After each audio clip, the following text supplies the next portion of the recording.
Selamat pagi semua.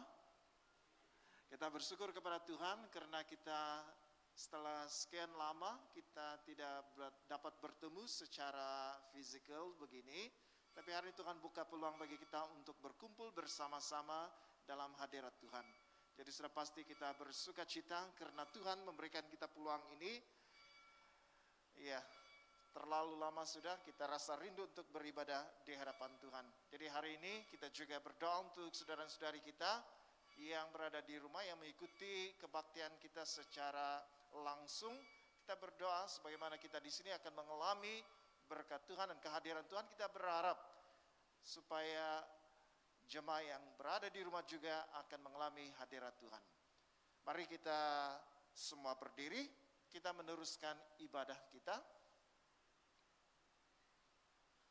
Tuhan berserta kamu. Saya gembira apabila mereka berkata kepada saya, hai, marilah kita menyanyi kepada Tuhan.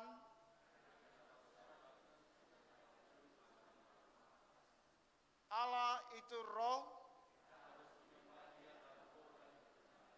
Kemuliaan kepada Allah, Bapa, Anak, dan Roh Kudus. Amin. Doa untuk kesucian semua. Ya Allah yang Maha Kuasa, semua hati manusia terbuka di hadapan Tuhan. Semua keinginannya diketahui oleh-Mu, dan daripadamu tiada rahasia yang tersembunyi. Sucikanlah niat hati kami dengan ilham Roh Kudus-Mu, supaya kami boleh mengasihi-Mu dengan sempurna, dan memuliakan nama-Mu yang kudus dengan selayaknya. Melalui Yesus Kristus Tuhan kami. Amin. Pujian Gloria. Kemuliaan kepada Allah di tempat yang maha tinggi, dan damai sejahtera kepada umat-Nya di bumi. Tuhan Allah, Raja di surga, Allah dan Bapa yang maha kuasa, kami menyembah Engkau, kami bersyukur kepadamu, kami memuji Engkau sebab kemuliaan-Mu. Tuhan Yesus Kristus, Anak Tunggal Bapa, Tuhan Allah, Domba Allah yang menanggung dosa dunia, kasihanilah kami. Engkau yang duduk di sebelah kanan Allah Bapa, terimalah doa kami. Tuhan sejala yang kudus, Engkau sejala Tuhan, Engkau sejala yang maha tinggi. Yesus Kristus dengan Roh Kudus, dalam kemuliaan Allah Bapa. Amin.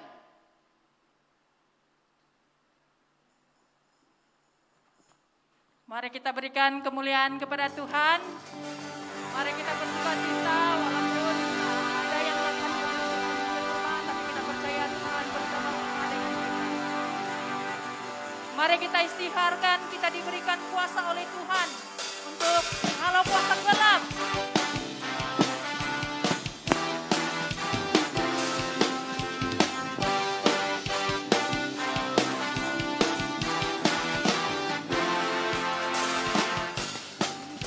Kuasa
terpujilah Engkau Raja segala raja.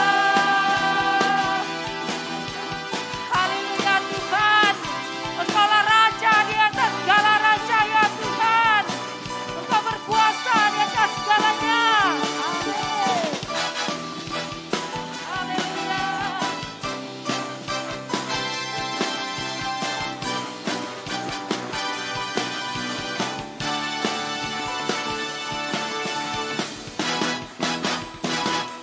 Sungguh besar Kau Tuhanku, Engkau perisai hidupku.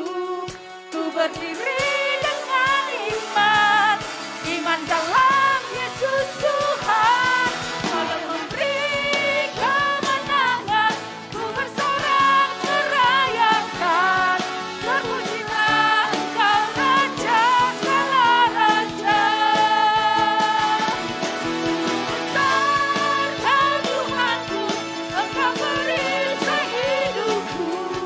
Ku berdiri dengan iman, iman dalam Yesus Tuhan. Kau yang memberi kemenangan, ku bersorak merayakan. Terpujilah Engkau Raja segala raja. Terpujilah Engkau Raja segala raja. Terpujilah Engkau Raja segala raja. Haleluya.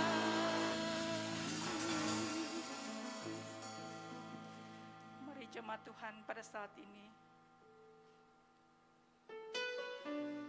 kita mengarahkan hati dan pribadi kita kepada Tuhan saja pada saat ini. Kita percaya di dalam apapun keadaan, satu perkara yang pasti adalah Tuhan bersama-sama dengan kita. Dia selalu menyertai kita dalam apapun keadaan. Terima kasih ya Tuhan. Oh terima kasih Yesus. Terima kasih Tuhan. Kau baik bagi kami ya Tuhan. Engkau sangat baik. Perlindungan dan penyertaan-Mu itu yang pasti bagi kami. Oh, kita sembah yang kudus, sebab Dia layak terima pujian dan hormat. Kami mengasihi-Mu, kami menghormati-Mu, sebab Engkau layak, Engkau layak ya Tuhan. Oh, sikiarlah baba baba baba, sikiarlah baba baba. Oh,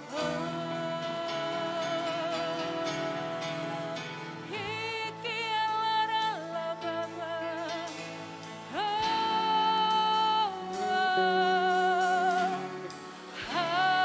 Haleluya, haleluya.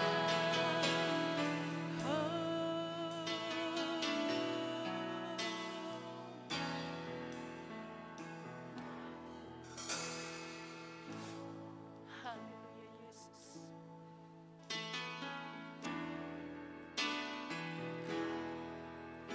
Dalam segala keadaan, Yesus Kau selalu ada. Ku percaya Kau besertaku. Pergumulan tetap ada, namun Kau jawabannya.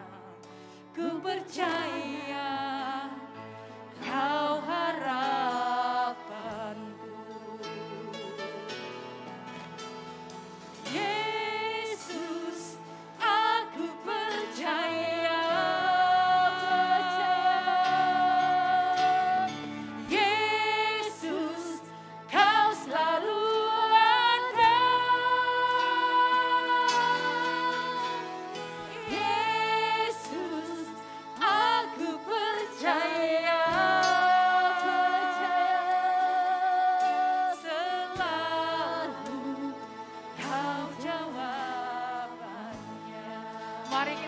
serahkan dalam segala keadaan.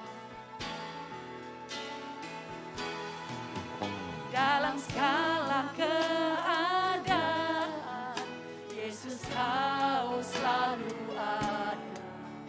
Ku percaya kau besertaku. Pergumulan tetap ada, namun kau jawabannya. Ku percaya kau harapanku. Yesus, aku percaya.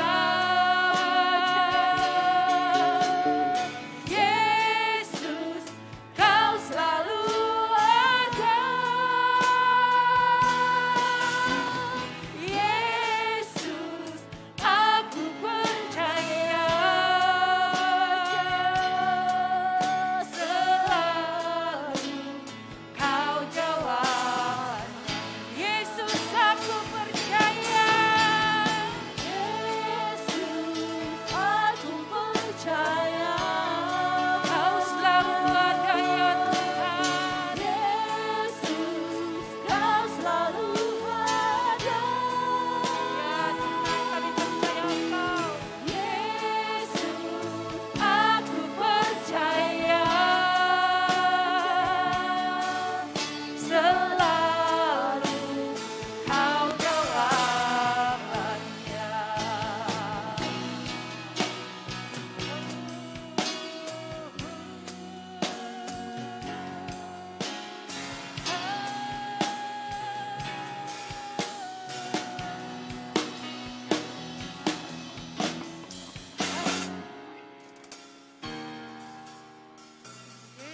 Yesus, aku percaya.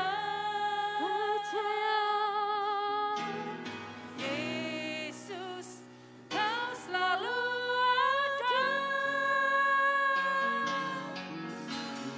Yesus, aku percaya. Selalu kau jawabannya. Yesus, aku percaya. Yesus, kau selalu ada. Yesus, aku percaya. Selalu kau jawabannya. Selalu kau jawabannya. Oh, selalu kau jawabannya. Mari kita berikan kemuliaan.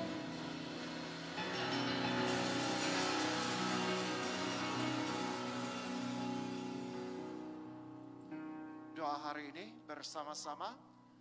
Allah Maha Kuasa, Engkau tahu bahwa kami tidak punya kuasa sendiri untuk membantu diri kami.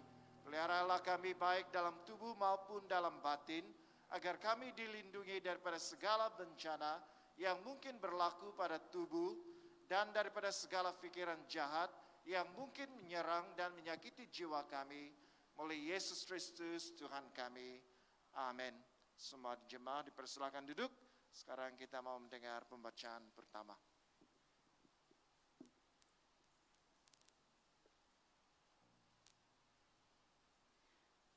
Pembacaan pertama diambil dari Yosua pasal 3 ayat pertama hingga ayat yang kelima.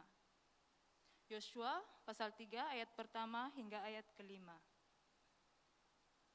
Yosua bangun pagi-pagi, lalu ia dan semua orang Israel berangkat dari Sitim, dan sampailah mereka ke sungai Yordan.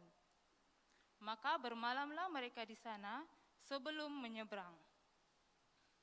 Setelah lewat 3 hari, para pengatur pasukan menjalani seluruh perkemahan dan memberi perintah kepada bangsa itu. Katanya, Segera sesudah kamu melihat tabut perjanjian Tuhan, Allahmu, yang diangkat para imam yang memang suku Lewi, maka kamu harus juga berangkat dari tempatmu dan mengikutinya. Hanya antara kamu dan tabut itu harus ada jarak, kira-kira 2.000 hasta panjangnya. Janganlah mendekatinya, maksudnya supaya kamu mengetahui jalan yang harus kamu tempuh. Sebab jalan itu belum pernah kamu lalui dulu. Berkatalah Yosua kepada bangsa itu, kuduskanlah dirimu, sebab besok Tuhan akan melakukan perbuatan yang ajaib di antara kamu. Inilah firman Tuhan.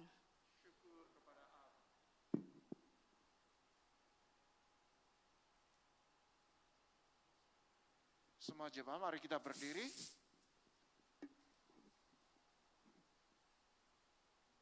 Injil Kudus daripada Tuhan kita Yesus Kristus menurut Injil Matius pasal 9 ayat 14 hingga 17. Kemuliaan kepadamu Tuhan Yesus. Matius 9 ayat 14 hingga 17. Kemudian datanglah murid-murid Yohanes kepada Yesus dan berkata, "Mengapa kami orang Farisi berpuasa, tetapi murid-murid-mu tidak?" Jawab Yesus kepada mereka, "Dapatkah sahabat-sahabat mempelai laki-laki berduka cita selama mempelai itu bersama mereka? Tetapi waktunya akan datang, mempelai itu diambil dari mereka, dan pada waktu itulah mereka akan berpuasa. Tidak seorang pun menampalkan secari kain yang belum kusut pada baju yang tua. Karena jika demikian, kain penampal itu akan mencabik baju itu, lalu maka besarlah koyaknya. Begitu juga anggur yang baru tidak diisikan ke dalam kantong kulit yang tua.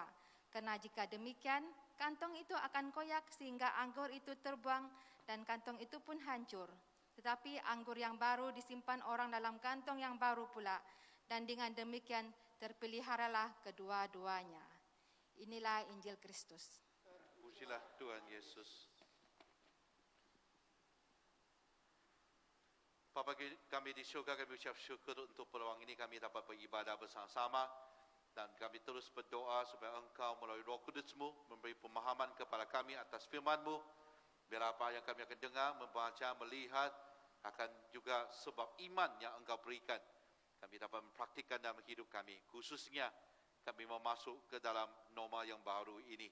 Ajarlah kami Tuhan melalui firman-Mu, berkatilah begitu juga yang berada di rumah yang sedang menonton bersama-sama secara langsung, biar firman-Mu juga disampaikan kepada mereka yang di mana sama juga adanya pimpinan dari Roh Kudus, pemahaman daripada Engkau yang membuat kami tahu, mengerti dan juga mempraktikkan firman-Mu. Dan silakan semua ini Tuhan, dalam nama Tuhan Yesus kami berdoa. Amin. Silakan duduk.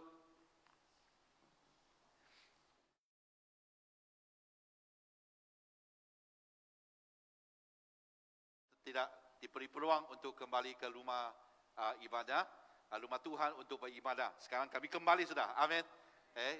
Katakan kepada kiri kanan anda, walaupun terlalu jauh ya, katakan kepada dia, saya sangat bersuka cita untuk melihat anda berada di sini. Ya.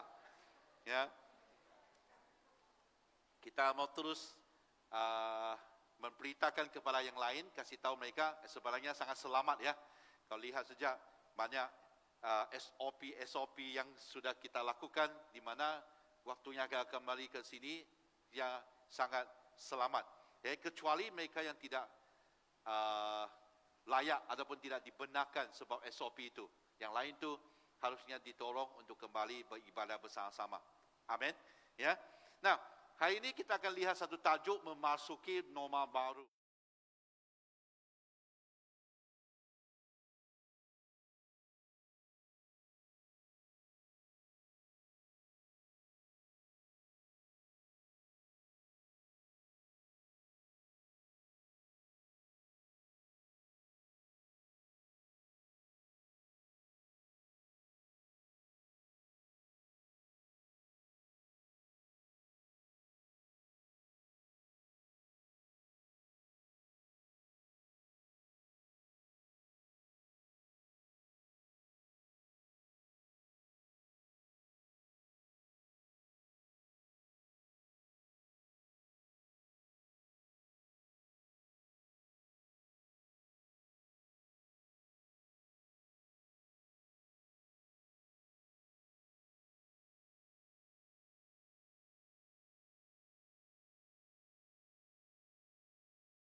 perubahan secara duniawi pasti akan mempengaruhi secara rohani.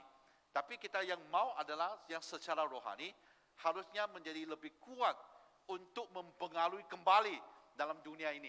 Amin.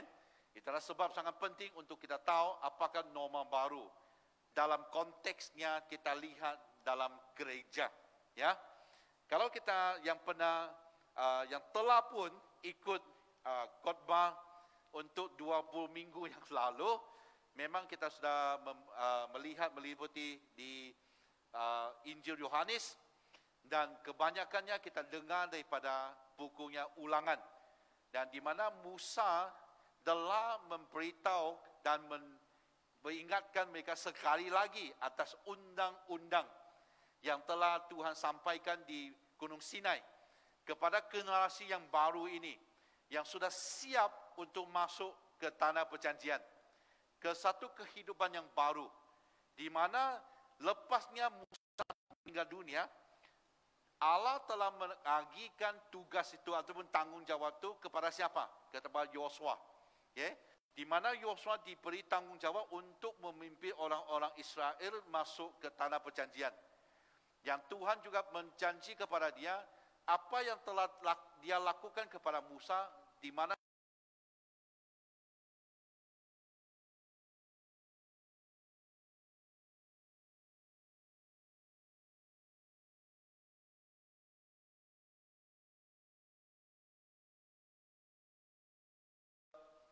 enam. Ya, kuatkanlah dan teguhkanlah hatimu, sebab engkaulah yang akan memimpin bangsa ini memiliki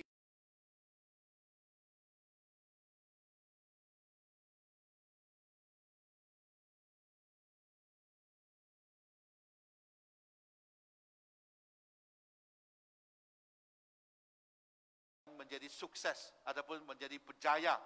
Ya, jadi Yosua sudah diberikan mandat, ya, tahu caranya, Tuhan peserta dan dia. Dan sekarang adalah untuk dia macam mana memimpin umat ataupun orang-orang Israel masuk ke tanah perjanjian. Jadi dia hantar 2 pengintip, ya, yang masuk ke Jericho.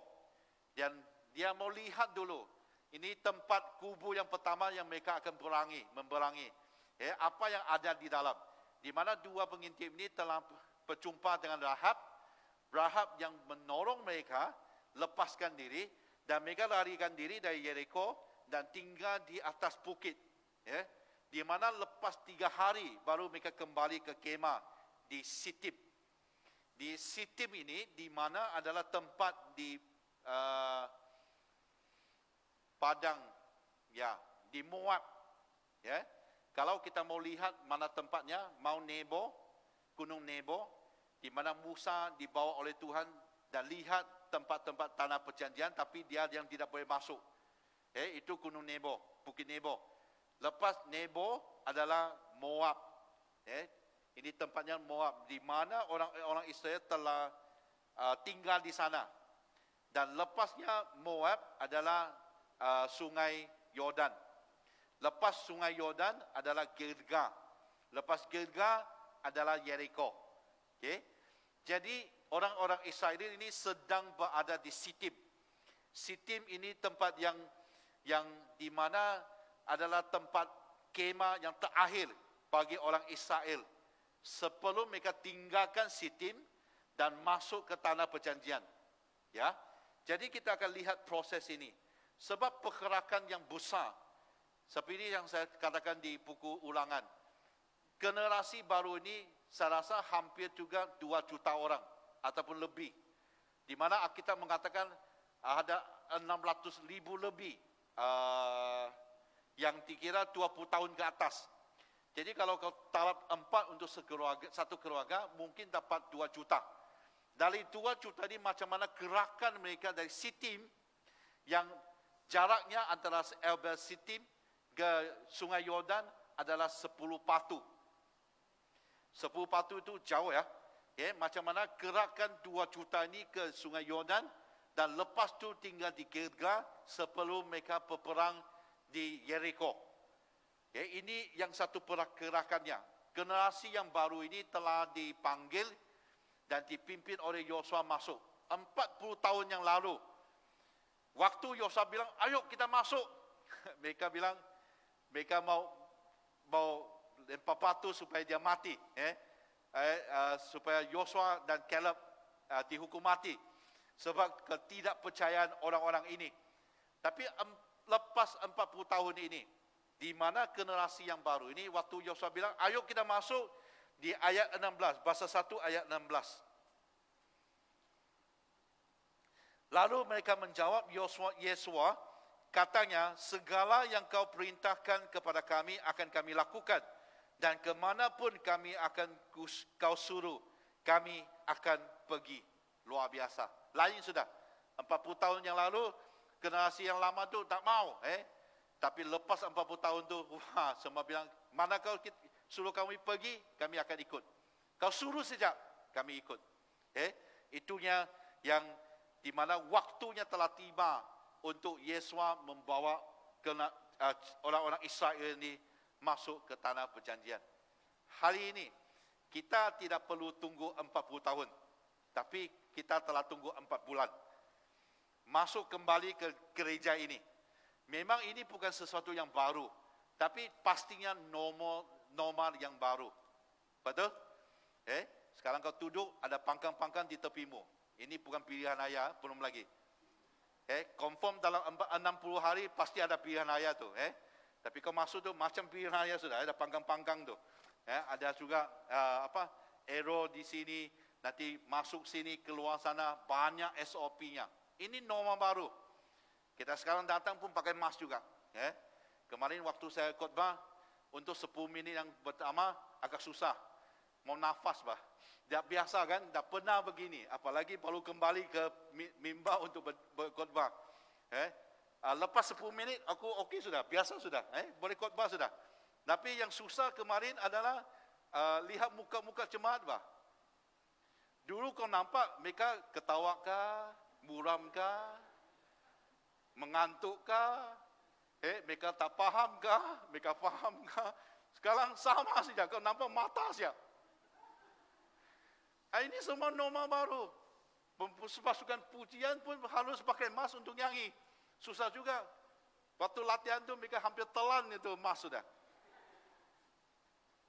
Macam mana kita mau menyesuaikan diri dalam norma baru ini? Kita akan belajar daripada jemaat ini. Macam mana mereka tinggalkan Sitim dan masuk ke tanah perjanjian. 3 perkara. Yang pertama, melihat tabut. Di ayat 1, Yosua bangun pagi-pagi, lepas 3 hari itu, pengintip balik, laporkan kepada dia, ayo kita masuk. Mereka ni takut tu. Hati mereka sudah cair, sebab mereka takut kita. Ayo, ini waktunya.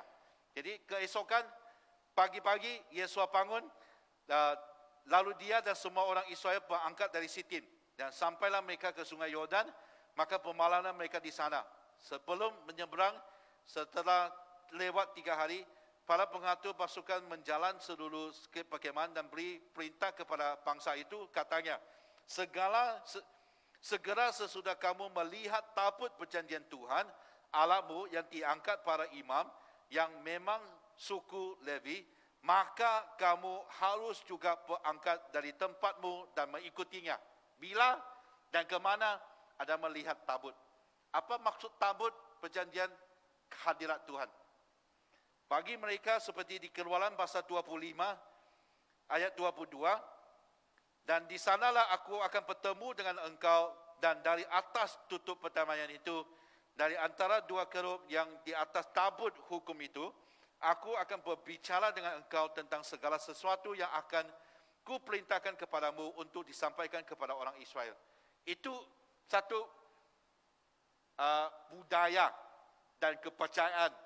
Di mana ada tabut, mereka tahu hadirat Tuhan. Sampai kadang-kadang mereka pergi peperangan, mereka angkat tabut juga. Di mana tabut ada, mereka menang. Walaupun satu kali, di mana Saud kalau ada silap, dia cuba, dia ayo angkat tabut ke sana. Tapi hadirat Tuhan tidak berserta dengan dia. Jadi ini bukan soalnya tabut, kan adakah tidak. Tapi soal bagi kita hari ini adalah hadirat Tuhan. Kita harus melatih ataupun dilatih sampainya kita boleh melihat hadirat Tuhan tiap-tiap hari. Tidak perlu kita sampai mau tunggu sampai hanya berada di gereja baru kita lihat ada hadirat Tuhan. Tidak, di mana saja. Yesus pernah berkata, 2-3 orang berkumpul atas namanya, dia akan peserta dengan mereka. Amin. Okay. Dan dia pun pernah mengatakan bahwa selagi kita masih berada dalam pokok anggur itu, kita rantingnya, dia pokok anggur itu, dia anggur. Selagi kita masih berada dalam dia, dia berada di dalam kita. Amin. Jadi hadirat Tuhan itu kita boleh melihatnya tiap-tiap hari. Itu terserah kepada usaha kita. Apakah usaha kita untuk mencari Tuhan? Untuk mencari di mana tabut itu. Orang Israel waktu itu mereka jarang melihat macam mana coraknya tabut. Kecuali imam besar. Yang boleh masuk ke hadirat ruang Maha Kudus. Dia sejak imam besar ini yang boleh melihat dengan jelas. Yang lain itu mungkin dari jauh. Tapi apa yang biasa mereka lakukan adalah sebab dalam kemah suci itu sentiasa 12 suku orang Israel, 3 di satu arah, timur ke selatan ke barat ke ataupun utara. Setiap arahnya ada 3 suku di sana. Di mana mereka mengeliling kemah suci. Pagi adanya tiang awan, malam ada tiang api. Di mana kalau dia berhenti, mereka kemah. Waktu dia gerak, mereka tahu sudah, mau gerak sudah. Itu adalah satu kebiasaan kepada mereka. Jadi waktu Yesus katakan mereka, adapun pengawal itu katakan mereka, waktu kau lihat tabut tu, mereka tahu tu di mana hadirat Tuhan. Kita harus belajar di mana kita akan biasakan diri melihat di manakah hadirat Tuhan. Amin. Melalui firman Tuhan, melalui pembacaan firman Tuhan, melalui renungan tiap-tiap hari, melalui doa, ya khususnya melalui ibadah, kita harus membiasakan diri di manakah kita sensitif, peka atas hadirat Tuhan.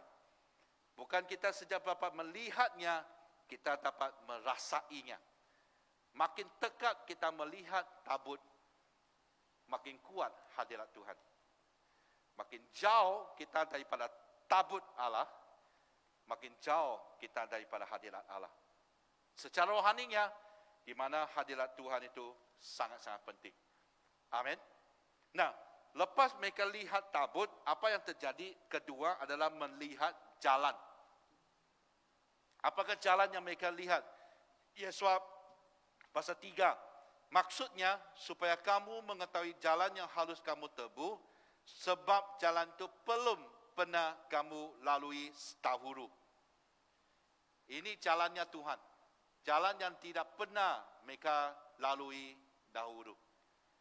Sentiasa kalau Tuhan membuka jalannya, pastinya jalan yang baru.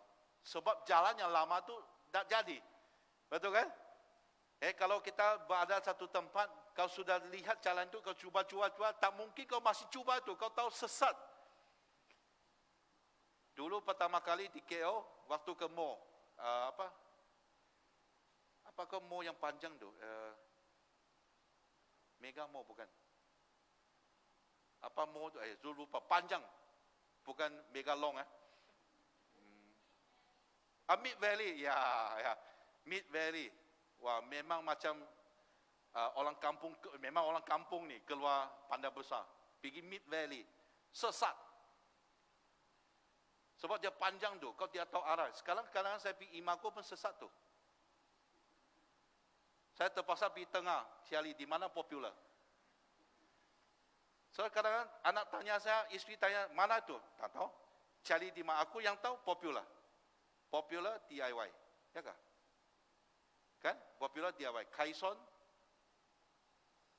Ya, sekarang saya pun sesat sudah. Jadi, apa yang kita harus buat adalah jangan ikut yang jalan lama tu. So, jalan lama tu pasti sesat. Tidak jadi, tidak berguna. Tinggalkan jalan tu. Ikut jalan Tuhan. Amin. Kalau apa yang kita telah cuba sebelum ini tidak membawa apa-apa berkat untuk hidup kita. kau try kah, orang bilang kau cuba kah, ini kah dan sebagainya, tidak nampak ada pekat untuk kehidupan. Tinggalkan cara itu. Buangkan cara hidup itu. Mohon daripada Tuhan, ada jalannya Tuhan. Sangat penting, kalau dia lihat jalan itu, barulah jalan itu akan menuju di tempatnya kita menerima pekat daripada Tuhan. Amin. Yesaya pasal 43 ayat 18, firman-Nya, janganlah ingat-ingat hal-hal yang dahulu dan janganlah perhatikan hal-hal yang dari zaman pupakara. Lihat, aku hendak membuat sesuatu yang baru, yang sekarang sudah tumbuh, belumkah kamu mengetahuinya? Ya, aku hendak membuat jalan di padang gurun dan sungai-sungai di padang pelantaran. Ini luar biasa. Tidak pernah jadi itu. Tak pernah kita lihat ada jalan di padang gurun dan juga sungai-sungai di padang pelantara. Waktu itu ada jalan di padang gurun tu. Kalau jalan tutup pasir, hilang. Tapi sebabnya Tuhan yang membuka jalan. Walaupun tidak pernah kita lalui, tapi sebabnya jalan Tuhan, kita akan ikut. Ikutnya jalan Tuhan, tidak ada salah. Ikut Tuhan Yesus, pasti menuju ke syurga. Itu yang kita harus berlatih sendiri untuk perkara yang baru. Matius pasal 9, Injil yang telah dibacakan tadi, kalau kita lihat daripada ayat 17, ini sebab soalnya mereka mencabar Yesus. Kenapa murid-murid tidak puasa? Tapi Yesus memberitahu kepada ini cara baru sudah. Bukan soalnya mau puasa kita tidak puasa. Kalau pengantin di sana, macam mana kau boleh muram, mana kau boleh sedih. Hanya waktu kalau pengantin itu sudah tinggal, tidak ada sudah, barulah waktu itu kita lakukan. Jadi mereka, Yesus mau katakan kita tidak akan lakukan sesuatu mengikut budaya. Ataupun mengikut tradisi. Tradisi bagus. Tapi kalau dia telah tidak dapat memberikan kita pekat, ataupun tidak memberi satu haruan kepada kita untuk menerima pekat Tuhan, kita harus berpikir adanya jalan Tuhan yang baru. Itulah sebab dia kata begitu juga anggur yang baru telah tidak diisikan ke dalam kantong kulit yang tua, kerana jika demikian kantong itu koyak, sehingga anggur itu terbuang dan kantong itu pun hancur. Tapi anggur yang baru disimpan orang dalam kantong yang baru pula. Dengan demikian dipeliharalah kedua-duanya. Ini norma baru. Ini kantong baru. Anggur baru. Saya tidak tahu kita mau pakai begini, mau begini sampai bila. Tidak tahu tu. Mungkin dari sampai tahun depan tu. Ini semua sedang terjadi.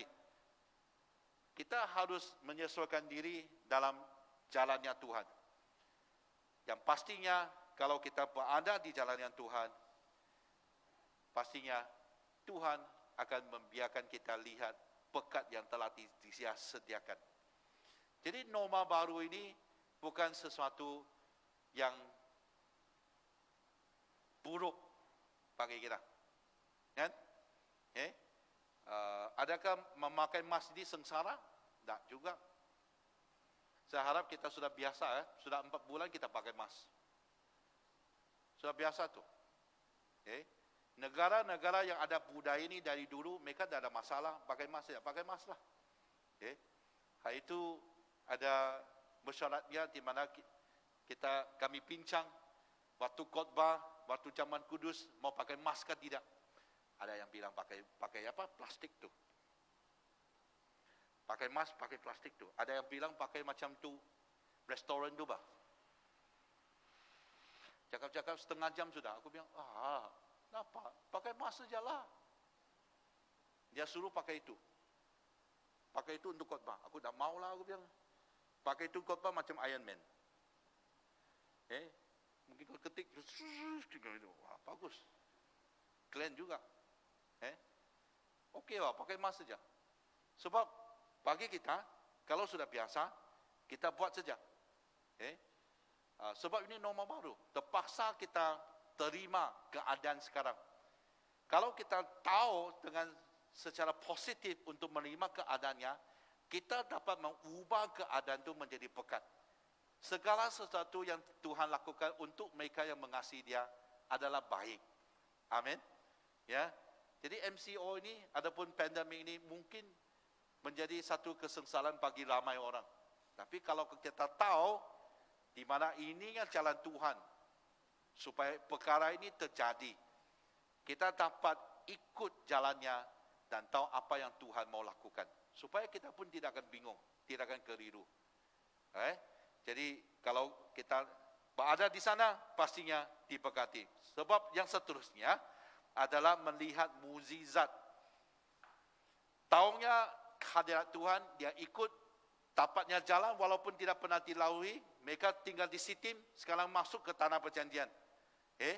Tapi sebabnya Tuhan yang bilang, dia ikut, waktu mereka ikut, mereka melihat mukjizat. Apa yang terjadi di ayat keempat sekali lagi, hanya antara kamu dan taput itu harus ada jarak kira-kira 2,000 hasta panjangnya. 2,000 hasta, 3,000 kaki.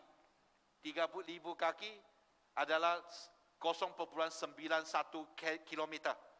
Apa maksud 0,9 kilometer? Adalah 900 meter. 900 meter itu jauh ya.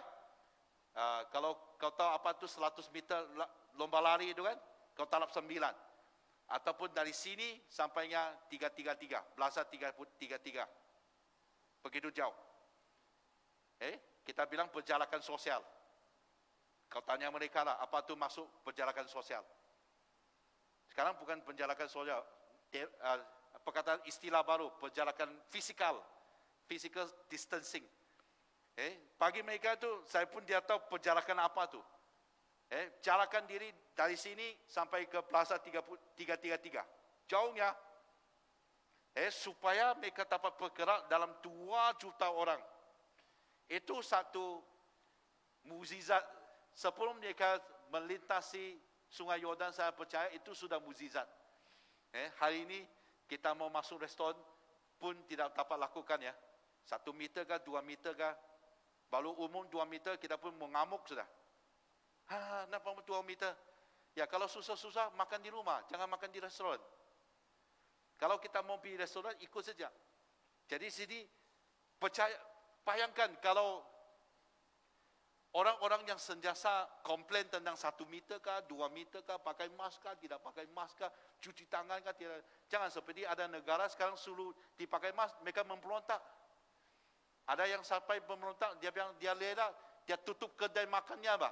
Dia lera, saya sakit, saya mati sebab kesakitan pandemik daripada saya mati kelaparan. Budaya lain, suruh pakai masker, mereka memberontak. Hak asasi manusia. Kalau orang-orang yang begitu berada di Sitim, confirm mereka masih di Sitim tu. Jarakkan diri 0,9 km, kenapa? Kenapa tak boleh tekat-tekat? Kenapa mau begini? Wah, habis. Confirm mereka tidak dapat masuk ke tanah perjanjian tu. Tapi soalnya mereka tahu itu hadirat Tuhan, itu jalannya, mereka ikut.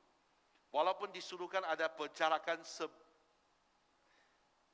jauhnya 0,9 km, mereka buat juga. Amin. Dan apakah mukjizat yang ada di lepas itu? Di ayatnya seterusnya mengatakan bahwa waktu mereka berada di Sungai Yordan telah dibuka, di mana air yang mengalir, waktu itu waktu musim banjir ya, airnya telah berhenti sampainya di Adam, satu tempat yang dipanggil Adam. Kalau kita lihat peta itu, di manakah Adam?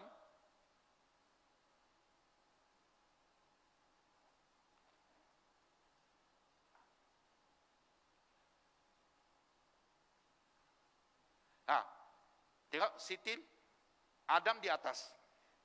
Berapa jauhnya di sana antara tempatnya mereka berhenti di Sungai Yordan, airnya telah putus sampainya ke Adam. Jarak di antara Adam sampai tempatnya mereka berada, ada orang bilang 18 batu. Itu sekurang-kurangnya lah. Ada orang bilang 19 batu, ada orang bilang 20 batu, ada orang bilang 30 batu. Tapi kami ambil yang paling dekat, paling pendek, 18 sepatu. Apakah maksud 18 sepatu? 28 kilometer.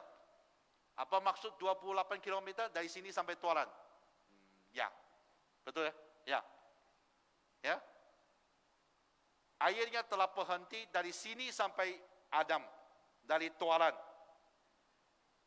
Kalau kita pandu kereta dari sini sampai Tuaran, kalau laju mungkin setengah jam. Kalau dah jam lah. Biasanya setengah jam sampai 40 minit. Bayangkan, itu mukjizatnya. Air tidak berhenti seperti sekolah minggu mengajar. Oh, buka sikit kami limpas Sungai Yordan. Tidak. Jauh tu. Apakah Sungai Yordan? Saya berikan Anda lihat foto-fotonya. Waktu saya berada di sana. Kau nampak ada satu patang, ada flag, tanda di atas tu. Gambar seterusnya. Bukan, ada lagi, satu lagi. Ya, ini tingginya.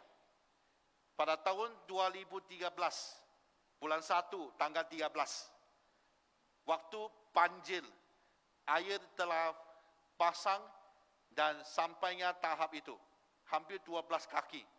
Saya 6 kaki 1 inci. Jadi kau bayangkanlah, kau tahap 2.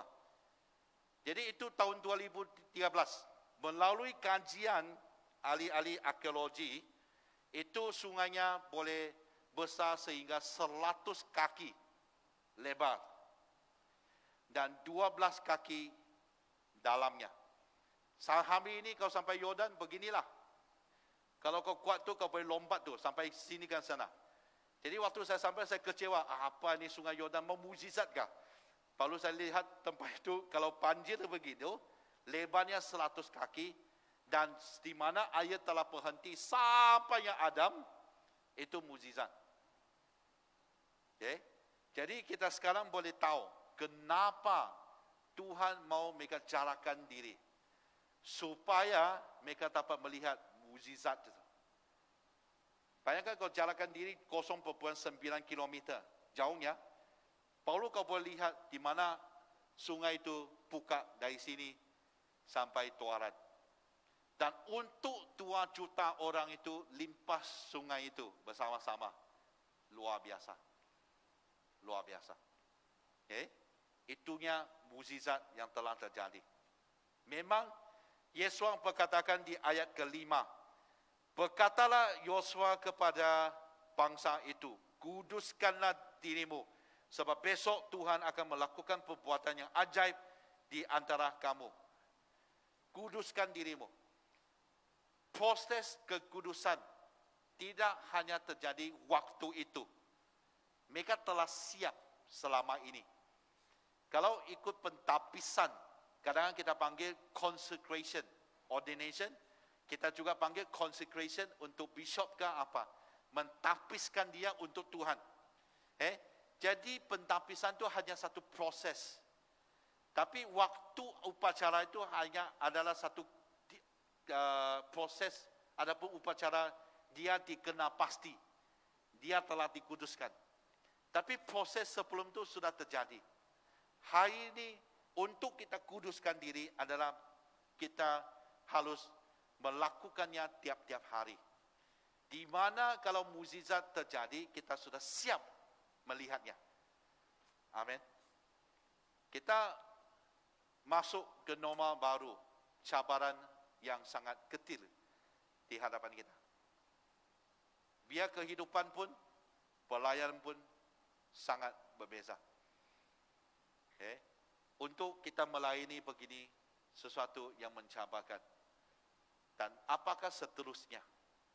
Bolehkah kita kembalikan jemaat-jemaat untuk memenuhi tempat ini? Tahun ini tahun jangkaan luar. Ini sudah lebih setengah tahun sudah. Kita masih tinggal 5 bulan.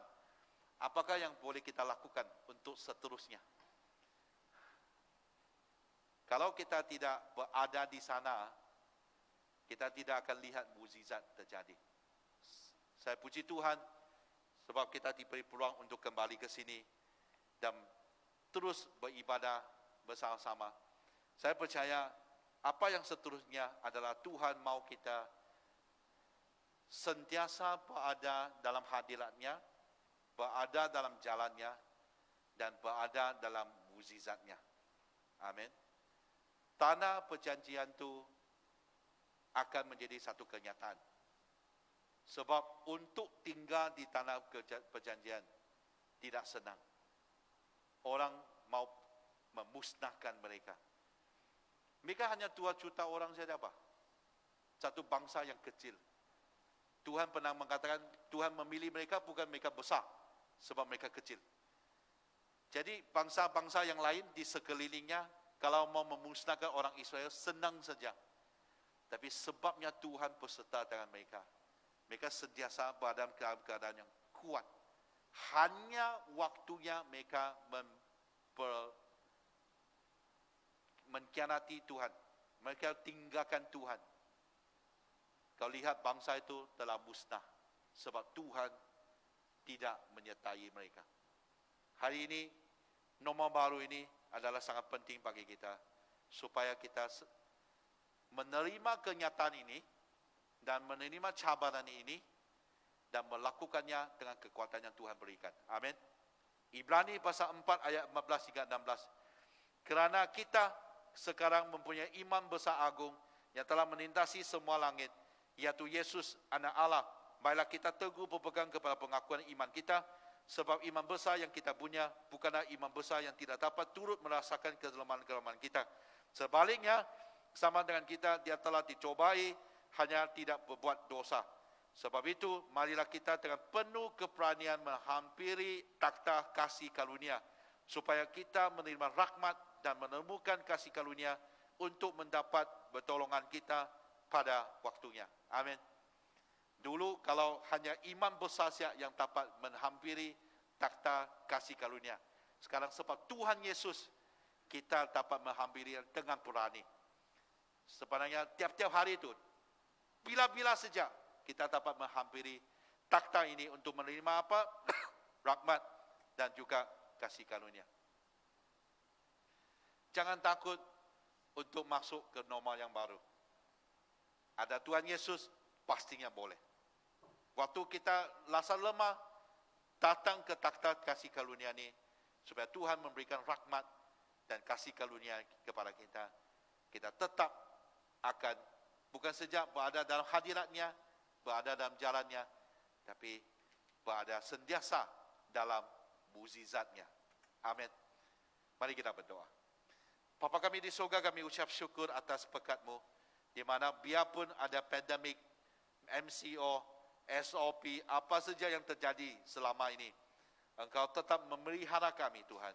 Kami mau memuji Tuhan, mengucap syukur kepada-Mu. Sebab itulah, sekali ini kami dapat kembali ke rumah ibadah dengan penuh sukacita. Kami mau naikkan segala ucapan syukur kepada-Mu, Tuhan.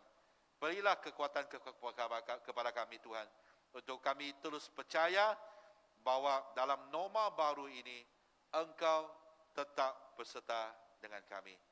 Dan biarlah kami tetap berada dalam jalan-Mu dan dapat melihat mukjizat yang terjadi daripada Engkau. Serahkan semua ini Tuhan, dalam nama Tuhan Yesus kami berdoa. Amin. Amin. Mari kita semua berdiri untuk mengakui iman kita bersama-sama. Saya percaya kepada Allah yang Esa, Bapa yang Maha Kuasa, Pencipta langit dan bumi, yang dapat dilihat dan yang tidak dapat dilihat. Saya percaya kepada Tuhan Yesus Kristus, Anak Tunggal Allah, yang kekal dipernakan oleh Bapa, Allah daripada Allah, terang daripada terang, Allah benar daripada Allah benar. Dia dipernakan bukan dijadikan, sebab dia satu dengan Bapa, maka segala sesuatu dijadikan olehnya. Untuk kita manusia dan untuk keselamatan kita, dia turun dari surga dan oleh kuasa Roh Kudus. Dia dilahirkan oleh anak darah Maria dan menjadi manusia. Karena kita, dia disalibkan semasa pemerintahan Pontius Pilatus. Dia menderita, disiksa sampai mati, lalu dikuburkan. Pada hari yang ketiga, dia bangkit pula menurut yang dinubuatkan dalam Alkitab. Lalu dia naik ke surga, dia duduk di sebelah kanan Bapa. Dia akan datang kembali dalam kemuliaan untuk menghakimi baik orang yang masih hidup maupun orang yang sudah mati, dan kerajaannya tidak akan berkesudahan. Saya percaya kepada Roh Kudus, yaitu Tuhan dan Pemberi hidup, yang datang dari Bapa dan Anak, serta dengan Bapa dan Anak, Dia disembah dan dipermuliakan. Dia telah berfirman melalui nabi-nabi. Saya percaya kepada gereja sedunia yang kudus, dan daripada rasul-rasul itu, saya mengaku satu baptisan akan mendatangkan pengampunan dosa. Saya menantikan kebangkitan orang mati dan kehidupan dalam dunia yang akan datang. Amin. Silakan duduk. Sekali lagi mengucap selamat kembali ke gereja untuk beribadah bersama-sama. Nah, jadi sekarang kita mau, sebelum kita melihat daripada pengumuman daripada buletin yang ada, saya mau sekali mendorong kita semua di mana dalam pendaftaran ini untuk bagian-bagian masih terbuka, di mana kamu harus datang ke sini untuk mendaftar. Secara talian tidak ada sudah, sebab kita masih ada tempat kosongnya. Nah, tujuan untuk kita mendaftar begitu adalah pertama, supaya menyenangkan waktu kamu masuk, kita tidak perlu tulis nama, tulis telefon lagi, tulis IC lagi, apapun, nombor kad benaran ke apapun. Sekarang kita ambil nombor saja, ya. Dan lama itu nanti saya jumpa kamu 045, 002. Itu supaya kita dapat senang, kita memastikan tidak ada orang penghimpun di luar.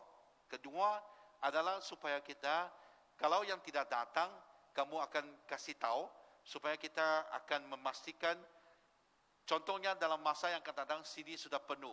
Sudah lebih daripada 126 orang yang daftarkan diri.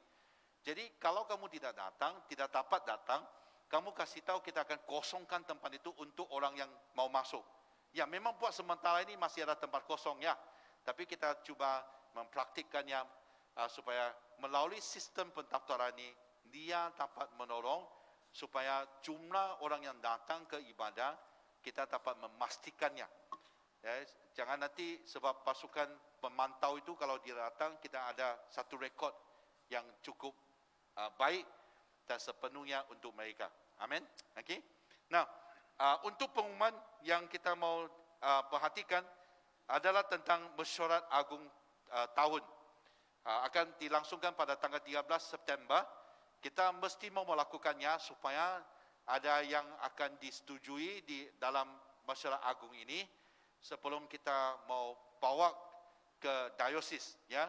Jadi melalui perlembagaan yang ada, kita harus mengadakan mesyuarat agung ini pada tanggal 13 September. Jadi bagi anda yang ada usulan-usulan yang mengenai tentang membincangkan hal-hal kepentingan paroki ataupun tentang gereja, kamu harus tulis dan hantar email itu kepada Setiausaha yang telah dipaparkan dalam buletin 14 hari sebelum tanggal 13 September.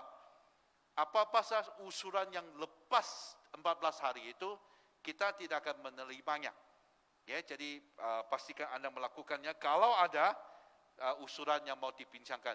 Sebab ia dalam 14 hari itu ada peluang untuk PCC membincangkannya. Kalau kita dapat menjawab kamu, kita akan menjawab kamu tanpa membawa isu itu ke mesyuarat agung. Ya, itu caranya lah. Okey. Nah, untuk daftar pemilih, kita telah mengemas-kinikan pendaftaran pemilih ataupun nama-nama pemilih yang terkini, di mana anda kalau telah mengisi borang dan anda tahun lalu, okay, nama kamu masih di sana. Tapi kita tidak akan simpan di sini, tapi disimpan di center, GS Center. Dari hari-hari waktu kerja, kamu boleh datang dan semak namamu. Kamu tidak boleh lakukan hari ini ataupun di hari Minggu, sebab dilarang untuk berhimpun. Jadi kalau kamu memang mau diperiksa, sila pastikan kamu berada di sana dan lihat. Kalau nama anda tidak berada di sana, sila ambil borang dari pejabat dan isi, daftarkan diri, supaya namamu akan dipaparkan tahun depan. Okay. Ini bukan daftar keanggotaan ya. Jangan sampai sana, napa namaku di sana, aku bukan anggota. Bukan, ini untuk pemilih. Siapa yang 18 tahun ke atas yang telah ditetapkan di gereja Anglikan, dia layak menjadi pemilih. Memilih calon-calon yang berada di mesyuarat agung yang akan datang. Tahun ini tidak ada pemilihan. Tapi Anda boleh pergi cek. Kalau kamu tidak pergi periksa, maksudnya sudah tetap di sana. Kalau kamu mau pergi periksa, boleh juga dilakukan mulai sekarang. Dan ya, itu tentang mesyuarat agung. Nah, bagi masa pejabat, kita akan kembali kepada seperti yang dulu, sebelum MCO itu, mulai besok. Maksudnya hari Isnin, Rabu, Kamis, Jumaat, kita akan kerja di pejabat gereja ya. Akan kerja dari 8.30 hingga 12.30, jam 2 hingga 4.30 ya. Hari Selasa cuti. Hari Sabtu setengah hari, 8.30 hingga jam 12.30. Jadi pastikan ini waktu yang baru, bukan baru, yang dikembalikan. Jadi kamu dapat, kalau ada urusan-urusan mau datang ke pejabat, sila lakukan mengikut waktu yang ada. Amin. Nah, bagi untuk mereka yang sedang menonton di rumah, ataupun ada kawan-kawan yang mungkin ada masalah melihat daripada Facebook ataupun website, lawan web, kita tidak boleh simpan di YouTube sebab macam semalam ada masalah hak cipta. Apa yang dipaparkan di lawan web telah diturunkan sebab mereka lihat musik yang kita mainkan itu ada hak ciptanya, langsung diturunkan, dimuat turun, dilarang untuk buat siaran langsung. Jadi itulah sebab kita masih kekalkan di Facebook. Tapi apapun lepas ini kita akan cuba muat turun daripada apa yang ada dalam Facebook dan simpan supaya anda dapat masih menontonnya. Kalau anda mungkin yang terlepas daripada waktunya siaran langsung. Okey? Ya. Jadi tolong kawan-kawan cuba ajar mereka, terutama mereka yang gagal untuk melihat dari Facebook ataupun lawan web. Ajar mereka, dan paling best adalah kalau mereka boleh layak dan datang ke ibadah, suruh mereka datang ibadah. Amin. Kalau ada masa pengangkutan, sila bercakap dengan Richard ataupun Reverend Roji ataupun pemimpin-pemimpin, kita boleh aturkan supaya kita dapat datang ke sini untuk beribadah daripada lihat di rumah lah. Okey. Jadi perhatikan semua ini. Ini perubahan yang telah kita lakukan. Kita akan cuba membawa semua orang kembali untuk beribadah. Berdoalah supaya semua ini akan berakhir. Kita akan kembali lagi, biar yang tua sampai yang muda sama-sama kita beribadah bersama-sama. Amin. Mari kita berdoa bersama-sama.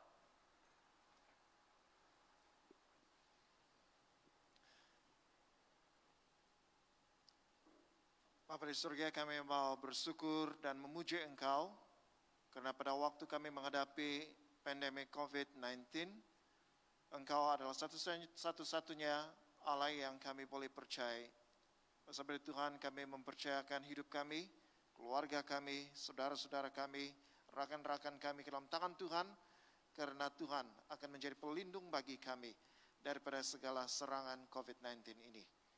Kami mau berdoa untuk gereja, khususnya untuk saudara dan saudari kami yang tidak dapat mengikuti ibadah di gereja, mereka yang berumur 70 tahun dan ke atas, dan kanak-kanak yang berumur 12 tahun dan ke bawah. Kami berdoa ya Tuhan, sementara mereka di rumah menyaksikan siaran langsung ibadah hari ini, Tuhan bekerja dengan cara Tuhan yang luar biasa, dengan cara Tuhan yang tidak terbatas. Kalau Tuhan memberkati kami di sini, Tuhan juga memberkati mereka yang berada di rumah. Sehingga kami sama-sama pada hari ini menerima berkat Tuhan dan iman kami dikuatkan. Kami juga mau berdoa untuk diocese, kami berdoa untuk semua gereja yang dalam persiapan untuk mengadakan EJM. Kami serahkan ke dalam tangan Tuhan supaya Tuhan membantu mereka dalam segala persiapan, memberi hikmat bijaksana. Dan kami juga berdoa dalam keadaan sekarang, Kami berdoa supaya ketika mereka mengadakan EJM, kehadiran menggerakkan, dan apapun visi dan sasaran gereja masing-masing pada tahun ini akan tercapai meskipun keadaan semasa ini dalam keadaan yang sukar. Kami juga mau berdoa untuk negara kami, khususnya untuk kestabilan politik, baik di peringkat persekutuan maupun di peringkat negeri Sabah. Kami berdoa ya Tuhan untuk negeri Sabah yang akan mengadakan pilihan raya dalam masa 60 hari setelah dibubarkan. Kami berdoa supaya Tuhan beri hikmat bijaksana kepada semua rakyat untuk memilih calon-calon pemimpin yang berintegriti, berjiwa rakyat, dan yang takut akan Tuhan. Supaya mereka inilah yang akan dipilih untuk menerajui kepimpinan di Sabah ini. Masa depan negara kami, masa depan negeri kami terletak dalam tangan Tuhan karena Tuhanlah yang berkuasa, Tuhanlah yang menguasai segala sesuatu. Inilah doa kami Tuhan, kami panjatkan kepadamu dalam nama Tuhan Yesus Kristus kami berdoa. Amin.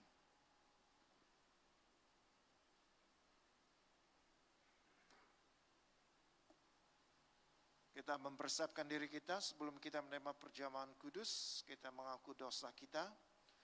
Karena demikianlah Allah mengasihi dunia ini sehingga diberinya anaknya yang tunggal Yesus Kristus untuk menyelamatkan kami daripada dosa, untuk menjadi pengantara kita di surga dan membawa kita kepada hidup yang kekal.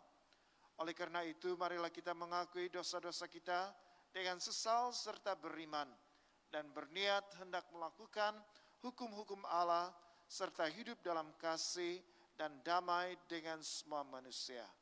Bersama-sama, Allah yang penuh belas kasihan, Bapa kami di surga, pencipta kami dan hakim kami.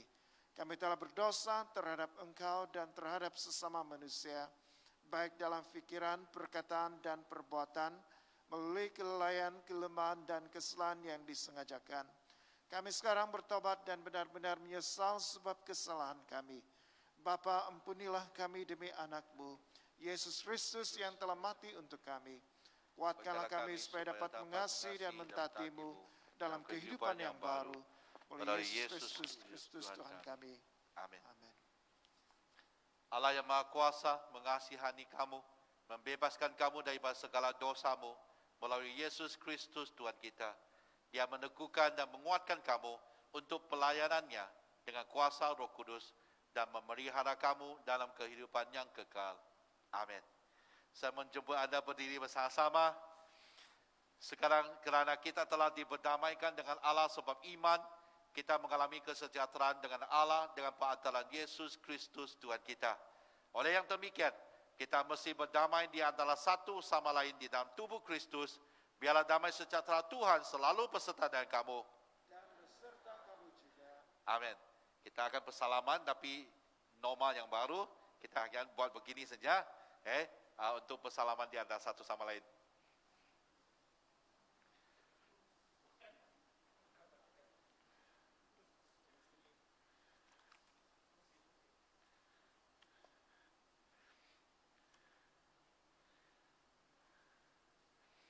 Mari kita siapkan diri.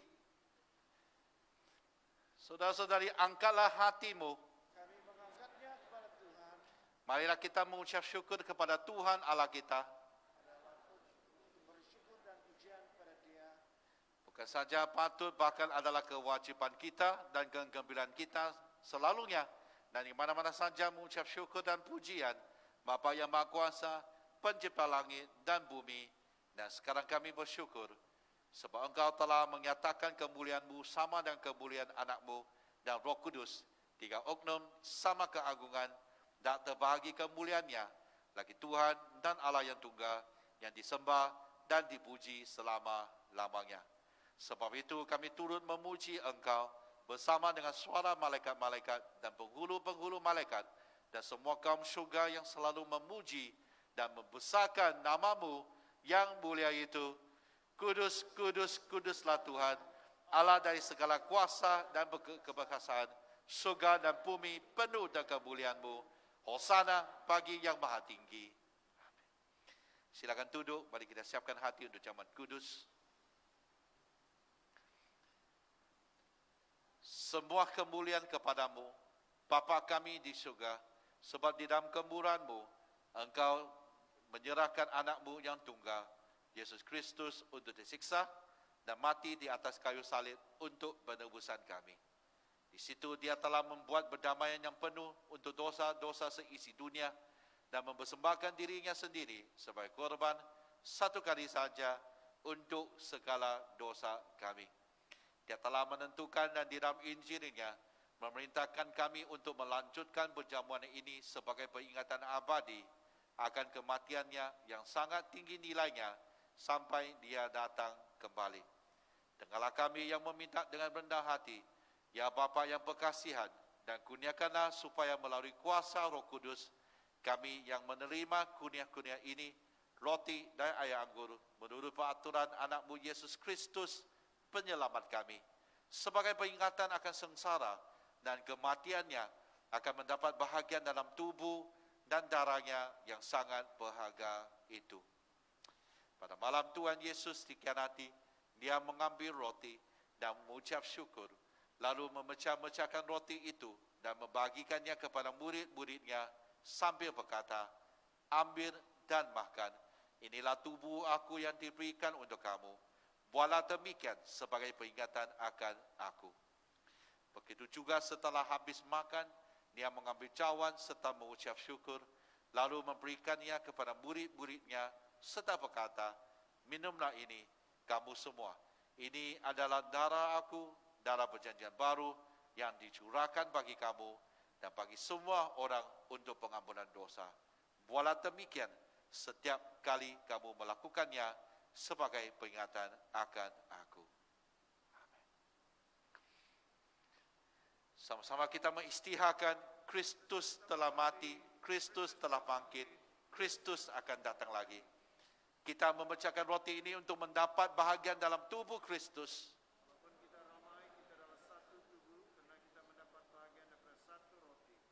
Berbahagialah mereka yang dijemput ke perjamuan domba. Kurnia Allah adalah untuk jemaat Allah. Dekatilah dengan iman dan dengan rendah hati. Terimalah roti dan air anggur ini sebagai peringatan bahwa Kristus mati untuk kamu, serta menerima Dia dalam hatimu dengan iman dan syukur. Amin. Sewaktunya kita menerima jamuan kudus, kita akan melakukan dengan memberikan anda daripada pengepit ini. Jadi apa yang anda akan lakukan, penyambut tetamu, mereka akan pastikan kamu datang dengan satu baris demi satu baris. Kamu tidak perlu tunggu berdiri di tengah-tengah. Hanya sebab di bahagian ini ada 4 petaknya. Di bahagian sini ada juga 4 petak di sini. Waktunya ada petak yang kosong, penyambut tetamu akan panggil anda maju ke depan. Jadi kamu hanya duduk di tempat duduk dulu, sehingga penyambut tetamu suruh kamu, barukah kamu maju ke depan. Dan waktu kamu maju ke depan, tidak payah berlutut, hanya tanganmu begini, berdiri, dan tangannya buka begini. Kami akan ambil roti dan jerukan di dalam anggur, dan bagikan kepada anda, dan kamu ambil dan makan dan kembali ke tempat duduk. Boleh?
Mari kita berdoa bersama-sama.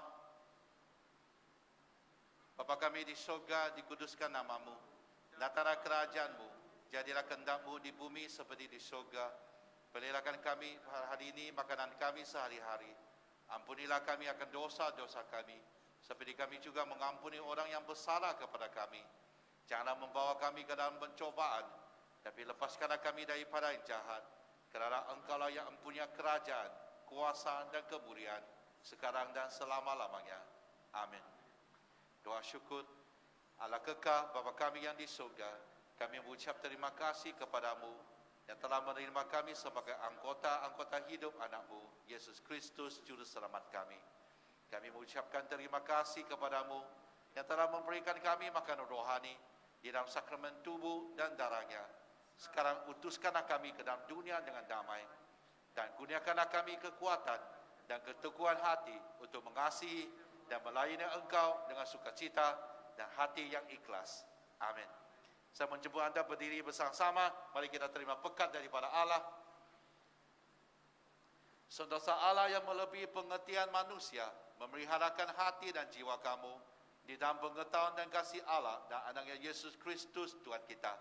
Dan berkat Allah yang Maha Kuasa, Bapa, Anak dan Roh Kudus beserta dengan kamu dan tinggal serta dengan kamu sampai selama-lamanya. Amin. Saudara-saudari, pergilah dengan damai sejahtera dan layanilah Tuhan. Sama-sama kita katakan, Dalam nama Kristus. Amin. Mari kita berikan kemuliaan kepada Tuhan. Mari kita ikhtiarkan kita lebih daripada pemenang.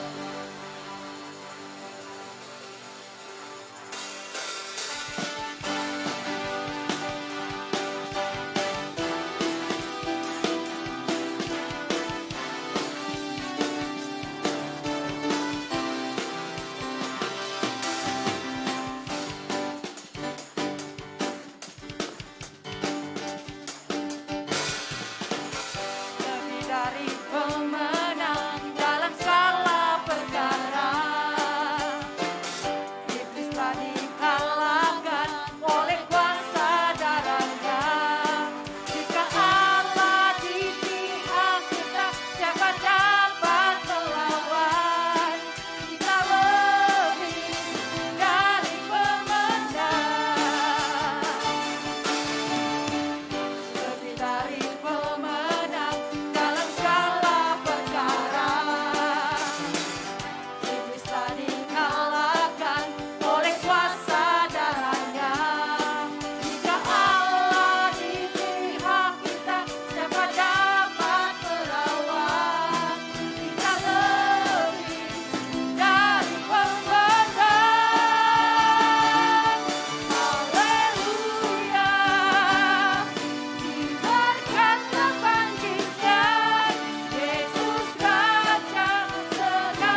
mau atur anda supaya dapat bersulai dengan teratur. Ini macam sekolah sudah. Ya. Jadi apa yang kita akan lakukan adalah di bahagian paling pertama, kamu akan keluar dulu dari sebelah sini, akan keluar di pintu sini, dari sebelah sini akan keluar di sini. Mengikut barisnya 4 dan seterusnya. Ya. Kita tidak sampai baris kelima saja. Jadi semua boleh keluar dari pintu ini saja. Boleh? Ya. Jadi silakan yang baris pertama, kamu akan keluar. Penyambut tetamu sila buka pintu itu. Ya.